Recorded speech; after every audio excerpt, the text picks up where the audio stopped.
dokumen itu harus bisa dipertanggungjawabkan dan siapa pelaku di situ. 4 dasar itulah jadi acuan nantinya ke depan jadi dasar untuk forensik digital di Indonesia. Kemudian kita melihat kalau ada tindakan misalnya kaitan dengan penyidikan, ya banyak kejadian malah komputer itu disembunyikan, dimasukkan di gudang. Kita tahu kan jejak-jejak digital itu kan ada, walaupun data udah dihapus sekian detik itu masih terbaca di kita. Selalu ada mulai dari email percakapannya menyuruh mereka mengamankan barang bukti.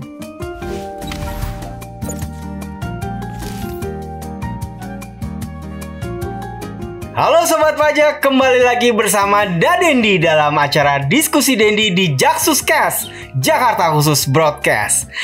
Pada kali ini kita akan membahas tentang suatu hal yang rasa-rasanya berbau-bau investigasi dan misteri, Sobat Pajak. Yaitu kita akan berbincang-bincang mengenai forensik audit atau digital forensik.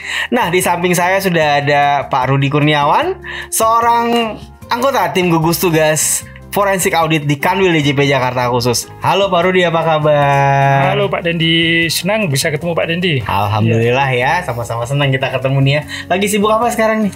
Ya, kegiatan rutin, mulai dari kegiatan forensik sama penegakan hukum. Oh, tetap ya? Iya. Langsung sibuknya forensik dan penegakan hukum.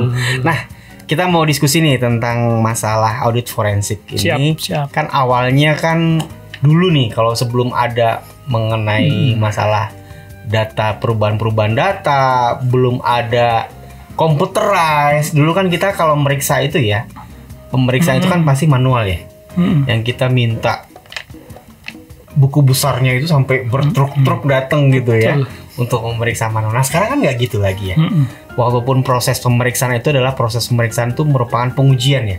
Pengujian apakah SPT itu benar atau tidak, dan kita minta data-datanya. Sekarang wajib pajak sudah mengirimkan datanya melalui digital pastinya. Gitu ya. Nah dari situ kenapa nih muncul kok ada audit forensik segala? Boleh dong diceritain Mas Rud? Oke, sebelumnya gini, kita forensik digital ya di lingkungan Kanwil Jakarta Khusus itu udah dibentuk dalam suatu satuan tim gugus ya. Oh, ada timnya. Tim yang udah ditetapkan dalam keputusan kepala kantor wilayah untuk di lingkungan Kanwil DJP Jakarta Khusus. Kalau di kantor pusat itu di subdit forensik dan barang bukti, di situ sudah ada. Kemudian dengan adanya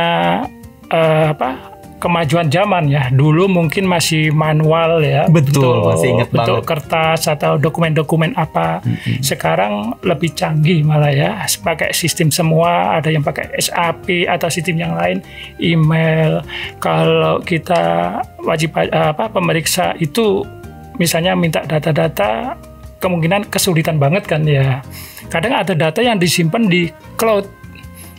Di cloud? Ya, di cloud. Kemudian data-data itu kan elektronik itu sifatnya rapuh, mudah berubah. Kalau hanya sekedar ambil, oke lah. Kadang kita pemeriksa itu meminjam dokumen kepada wajib pajak memberikan. Cuma karena dalam rangka untuk menguji kepatuhan wajib pajak, benar nggak data-data wajib pajak itu makanya perlu dibuktikan langsung datang ke lokasi wajib pajak untuk mencari eviden data-data itu. Makanya diperlukan tim gugus yang punya keahlian di bidang forensik digital. Oh, berarti punya keahlian khusus nih ya, untuk melihat apakah data itu bisa dijadikan eviden, dalam arti data itu sah dan valid gitu ya. Betul. Untuk dijadikan eviden. Betul. Untuk ngelakuin itu keahlian itu butuh pendidikan apa tuh Mas? Gini, untuk forensik digital itu kan seharusnya kan memiliki 4 syarat utama ya. Itu pertama mengenai sifat data itu sifat rapuh, ya, integritinya. Makanya gimana nanti pertanggungjawabannya. Kedua, kompetensinya itu dari kita tim-tim IT itu harus mempunyai keahlian. Kebetulan di kita sudah dididik, dilatih dalam suatu pelatihan ya mengenai forensik kita mulai tingkat dasar sampai tingkat mahir. Nantinya itu sebagai bekal, iya. Kemudian dokumen itu harus bisa dipertanggungjawabkan dan siapa pelaku di situ. 4 dasar itulah jadi acuan nantinya ke depan jadi dasar untuk forensik digital di Indonesia.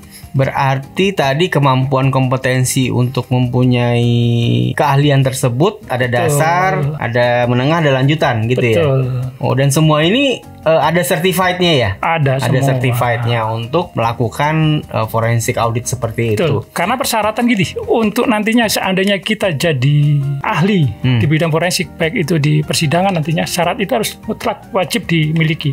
Nggak sekedar nggak punya keahlian bisa dijadikan tim forensik kita, nggak bisa. Oh iya dong, pastinya kalau udah di persidangan yang mulia akan nanya gitu, keahlianmu apa melakukan hal itu gitu ya. Makanya harus punya certified digital audit, forensik audit tersebut. Nah tadi berbicara mengenai pengujian kepatuhan, emang pengalaman Mas Rudi ke wajib pajak nih, ke sobat-sobat pajak kita, banyak nggak sih sobat pajak yang suka nyembunyiin data gitu? Nggak semua wajib pajak menyembunyikan data. Kadang ada wajib pajak yang memang nggak kooperatif. Tapi syukurlah wajib pajak di kita di lingkungan Jakarta khusus itu semuanya wajib pajak yang patuh ya. Mantap. Patuh kalau dilihat dari pengalaman, cuma ada memang berusaha yang ada niat jahat ya, wajib pajak itu punya mensrea jahat, menyembunyikan omset misalnya kayak gitu, berusaha data-data itu dihapus, kemudian disembunyikan. Banyak sih tantangan, kayak misalnya sistem mereka, server mereka ada di luar negeri, sehingga menyulitkan kita untuk buka data, harus izin dulu kan dengan password yang mereka punya dan kadang harus diakses, harus izin dulu ke luar negeri. Tantangannya kayak gitu. Tapi alhamdulillah kita bisa lah untuk menangani permasalahan-permasalahan seperti itu dengan kewenangan kita sebagai tim gugus forensik digital, bisa mendapatkan data yang lebih maksimal. Tadi dibilang ada yang wajib pajak yang berusaha menyembunyikan. Betul. Ada yang nggak kooperatif. Itu udah keranahnya pidana nggak sih kayak gitu? Kalau yang ranah pidana kan ada mensrea itu. Kita kan sebenarnya tim ahli forensik itu kan tugasnya membantu pemeriksa ya. Pemeriksa meminta bantuan tenaga kita sebagai forensik untuk lebih fokus mendapatkan data, baik itu pemeriksaan biasa ya, rutin khusus, maupun pemeriksaan bukti permulaan ataupun penyidikan. Oh, berarti tim gugus ini bisa bergerak di 3 fungsi ya. Betul. Fungsi pemeriksaan, fungsi di bukti permulaan, dan fungsi di penyidikan. Betul. Oh, I see. Prosedur nih sekarang. Kan kalau kita bicara tentang, apalagi ujung-ujungnya tentang di pengadilan ya. Betul. Tentunya tim gugus nih harus memenuhi prosedur-prosedur yang harus dilakukan sebelum melakukan audit tersebut. Kira-kira apa aja Mas prosedur? Kalau data elektronik di dalam Undang-Undang ITE pasal 6 ada syarat material kan. Pertama dapat diakses ya. Data elektronik itu dapat diakses, kemudian dapat ditampilkan, kalau nggak salah dapat dipertanggungjawabkan ya. Prosedur karena sifat data itu data elektronik itu rapuh, kita kan untuk mencari data itu kan nantinya data yang sesuai dari hasil dari awal ya, tanpa merubah sistem yang ada. Makanya mulai dari awal prosedur itu untuk cara memperolehnya gimana, kita nggak asal ilegal kayak gitu. Mulai dari awal kita harus ada penugasan terlebih dahulu. Harus ada penugasan terlebih dahulu. Makanya kalau misalnya wajib pajak di situ ada tim kita tanpa menunjukkan surat tugas, itu berarti sifatnya adalah ilegal. Kalau wajib pajak nanya nih, surat tugasnya nyatu nggak sama surat tugas pemeriksa atau terpisah? Terpisah. Oh, terpisah. Mereka kalau pemeriksa ada surat perintah pemeriksaan terlebih dahulu, ataupun misalnya buper itu surat perintah pemeriksaan buper, atau kan sprint penyidikan.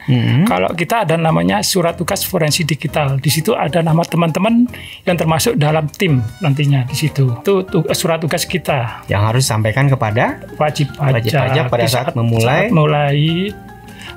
pengambilan data, dan itu pun kita harus izin terlebih dahulu ke wajib pajak, diperbolehkan enggak nanti buat berita acara, surat pernyataan bermaterai bahwa mereka sanggup memberikan data-data. Even kalau mereka nggak mau ya nggak masalah, itu kewenangan dari wajib pajak. Paling nanti wajib pajak ya kaitan dengan pemeriksa buat surat PA penolakan. Berita acara. Tapi ada kerugian sendiri kalau seandainya mereka nggak memberikan.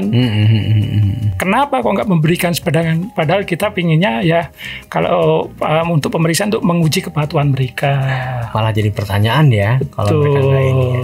Terus pernah ditemui nggak? Nah ini seru nih kalau nanya di lapangan gitu. Servernya double ganda. Sebenarnya yang disembunyikan ada satu, yang dikasihnya ke tim gugus ini satu lagi gitu. Pernah nggak ada? Gini, awal sebelum kita turun ke lapangan kan, kita kan nggak langsung masuk ke komputer wajib pajak kan ya. Awalnya kita mengidentifikasi terlebih dahulu. Melihat lokasi sekitar situ gimana ya, perangkat apa yang digunakan ya, kita ngamatin sama sekalian asesmen ke wajib pajak kira-kira bagian apa sih, mungkin ke bagian pembelian, penjualan, kita mengasesmen mereka. Ngases dulu ya. Iya. Kerjaan dia apa, sehari apa, terus ada indikasi-indikasi, kemudian kita melihat kalau ada tindakan misalnya kaitan dengan penyidikan ya, banyak kejadian malah komputer itu disembunyikan, dimasukkan di gudang. Kita tahu. Karena insting kita, karena pengalaman kita di lapangan, jadi tahu ini komputer ini disembunyikan, kadang dimasukkan di gudang. Kan jejak-jejak digital itu kan ada. Walaupun data udah dihapus sekian detik, itu masih terbaca di kita. Selalu ada. Mulai dari email percakapannya menyuruh mereka mengamankan barang bukti, tetap. Yang penting kita proses perolehan data itu sesuai dengan persetujuan tanpa merubah nilai hash. Ada namanya hash di situ ya. Ada nilai hash ya. Jadi kita gini, pada waktu mengambil, kalau di yang lainnya duplikat itu kan mengcopy ya. Tapi kita nggak mengcopy, ada namanya sistemnya mengimage ya. Nanti di situ dibungkus dalam suatu nilai hash, suatu bentuk algoritma ya. Nanti di situ ada nilai-nilai unik untuk data perolehan itu. Dari nilai data elektronik dan file itu ada nilai hashnya namanya.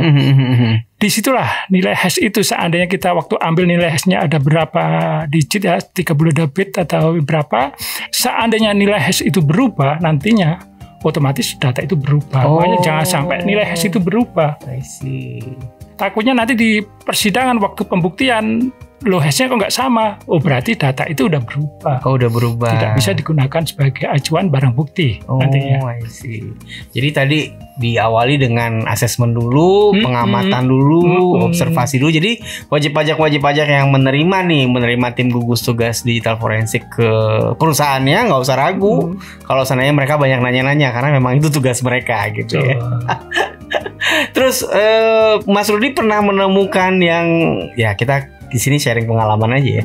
Pernah menemukan yang bombastis nggak? Ternyata datanya disimpan di beda tempat. Oke lah, tadi di luar negeri memang di pusatnya ya. Ini mereka data servernya itu malah di lokasi yang benar-benar tidak, kalau di gudang masih dalam perusahaan itu ya. Di luar dari ekspektasi. Pernah di mana ketemu datanya? Pernah kejadian waktu itu pas kita buper, WP-nya nggak kooperatif, dimintain keterbukaan, nyari datanya ternyata bilangnya ya yang ada hanya itu. Tapi kita dari tim forensik nggak kalah akal, kemudian kita coba telusuri dari percakapan handphone. Kita ambil juga di handphone mereka. Kebetulan ini udah penyidikan ya. Udah penyidikan, berarti udah dapat izin ya untuk ngambil percakapan handphone. Dari situ dapat diketahui posisi komputer yang ada itu ada disembunyikan di dalam mobil. Di mobil? Iya, disembunyikan di situ. Akhirnya dari bukti-bukti yang percakapan di handphone itu, WP akhirnya mengakui ternyata ya upaya-upaya mereka untuk menyembunyikan. Waduh. Makanya kan kalau di kita kan ada namanya surprise audit.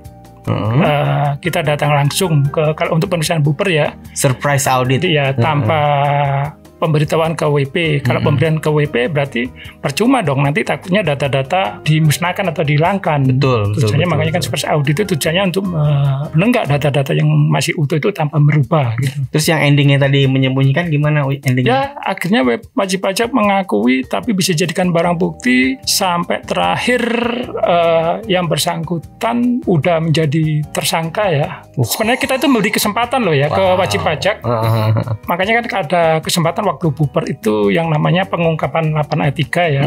Kesempatan seandainya di buper, ayo ungkapkan ya, kesalahannya itu lewat laporan etika, jangan sampai naik dik. Kalau naik dik sanksinya lebih parah lagi, lebih besar 3 kali. Ya, Mas Rudi, tadi prosedur kan kita datang ke wajib pajak, minta data, itu pasti dong kita punya tools-toolsnya ya, alat-alatnya ya. Betul. Apa tuh alat-alatnya? Banyak di kita ya, misalnya untuk secara fisikal kita harus bedakan ya, kondisi misalnya perangkat itu mati dan kondisi nggak hidup ya, kita bisa ngambil pakai Tableau. Di kita ada namanya TX1, kemudian ada namanya Engage ya, pakai double Engage kita itu yang untuk pengambilan secara hidup, kondisi on pada ya, saat kondisi komputernya on bisa kita ambil. Kalau pakai email kolektor kita punya juga, oksigen itu salah satu mobil forensik kita juga ada. Ada juga.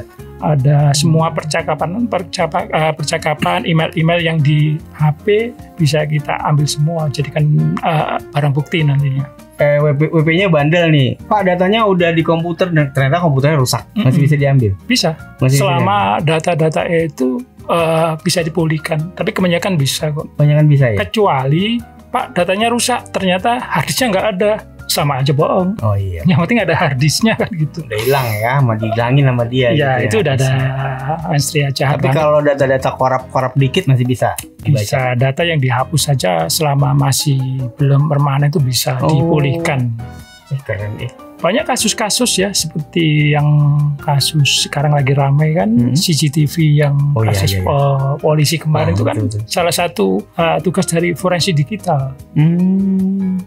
Kasus polisi, terus pembuktian kayak kopi cyanida itu terungkap kan lewat forensik digital juga. Makanya peran serta forensik digital ini perlu banget.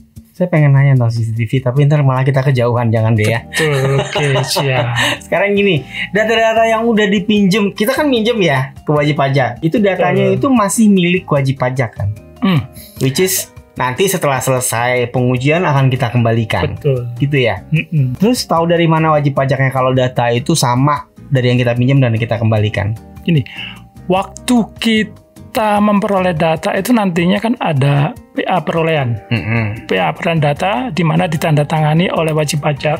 Di situ tahun kita yang diminta waktu tempusnya kapan, ya kan, yang diminta. Misalnya kita ada pemeriksaan tahun 2018, otomatis kita minta izin ke wajib pajak, saya mau ngambil data yang berkaitan dengan kegiatan tahun 2018, ya kan, akhirnya kita ambil.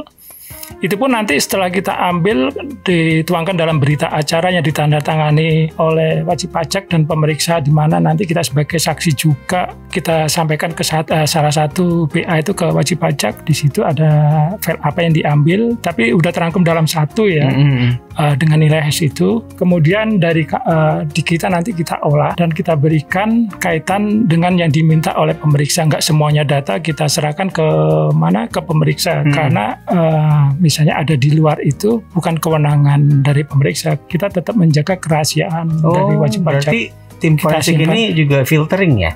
Iya, takutnya ada yang data-data pribadi nggak berkaitan. Kita kan nggak mungkin ngambil data, taunya kan di perangkat wajib pajak kan perangkat perusahaan, otomatis kita ambil ya, kecuali data pribadi kan ya. Ternyata di situ ada data pribadi, ya otomatis kita harus menjaga privasi mereka lah, nggak kita berikan. Kecuali di situ ada data-data yang berkaitan dengan tindak pidana, ya otomatis bisa disampaikan ke pemeriksa nanti. Ini loh ada kaitan dengan pemeriksa. Tapi pada dasarnya kita tim forensik itu tidak boleh mengambil kesimpulan ya. Oh ini yang jadikan acuan untuk tindak pidana, tidak boleh. Kita hanya memberikan data, ini loh yang diminta. Sesuai yang pemeriksa ambil inginkan. Kesimpulan enggak boleh. Ambil kesimpulan nggak boleh. Nggak boleh. Tapi pemeriksa pengen tahu, pengen dapat data ini dong, baru dilaksanain. Data. Tujuannya kita kan nanti ada namanya mengolah data, itu mempermudah pemeriksa untuk membaca data-data itu. Nggak kesulitan lagi, mungkin data itu nggak dibuka, kita ekstrak kan dalam bentuk Excel, kita kumpulin dalam satu folder yang misalnya penjualan sendiri, pembelian sendiri, sehingga akan mempermudah wajib pajak. Kita nggak boleh mengambil kesimpulan. Oke. Mas Ruth, itu kan datanya kita ambil, itu kalau WP-nya nggak ngasih, itu ngambilnya ngopi apa ngambil semua sih? Aku kebayanginnya gini ya, kalau ngambil data WP, udah kopi aja kata WP-nya. Ini data 2018 kan kami harus pegang backup-nya nih. Jadi tim forensik ini kopi aja diambil gitu, boleh nggak kayak gitu? Kalau kopi tanpa prosedur forensik itu nggak bisa dijadikan alat bukti. I see. Karena kita pakai pengambilan datanya itu kan file-file itu nanti akan dibungkus dalam bentuk image.